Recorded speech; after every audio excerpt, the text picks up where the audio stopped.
हे guys, good morning, Radhe Radhe, जय श्री कृष्ण, जय माता दी सभी को। तो आज मैं अपने मामा के घर पे आई थी। तो देखो यहाँ पे मेरी मामी रेडी हो रही थी। तो आप लोग भी सोच रहे होंगे कि मामा घर पे अचानक क्या करने आई थी। तो मेरे मामा के लड़का की इंगेजमेंट थी, गोद भरा इंगेजमेंट, दोनों ही चीज़ें थी। तो यहाँ पे हम सब बहन भाई बैठे थे, फ़ोटो वगैरह क्लिक करवा रहे थे कहीं कुछ, और फिर बाहर ऐसे घूमने के लिए थे। तो एक गेस्ट आ रहे थे, कहीं कोई कहीं कोई। और यहाँ पे पता ही नहीं मैं कौन सा गाना गा रही थी, सीरियसली मुझे पता नहीं कौन सा वो रहता है। फिर यहाँ पे हम लोग को समोसा और मिठाई मिली थी, तो वो खा के मैं जा रही थी बाहर पानी पीने के लिए। तो दोबारा से मैंने मिठाई उठा ली, खा ली। मैंने इतना खाया मैं बता नहीं सकती, खाते पीती रही हूँ मैं। फिर ये मेरे मामा, ये वो वाले मामा हैं जो भिखारी थे, उस दिन कपड़े मांग रहे थे, आज मैंने इनको कपड़े दे दिए। अब कोई नहीं बोला कि कपड़े नहीं दिए।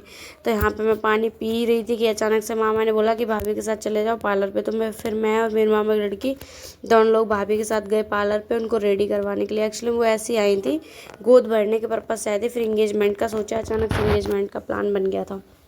तो यहाँ पे भाभी को रेडी करवाने के लिए आ गए थे।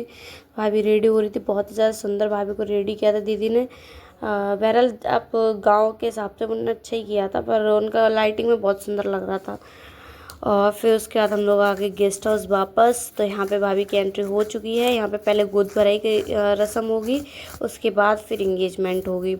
तो यहाँ पे एक एक करके सारे रिश्तेदार इकट्ठा हो रहे थे। पूरी मंच पे उनको ऐसे घेर लिया था ना, सच में ऐसा लग रहा था पता नहीं क्या हो, बेचारी वैसे ही नर्वस हो रही होंगी, क्योंकि होता ना लड़की तो है आखिर में।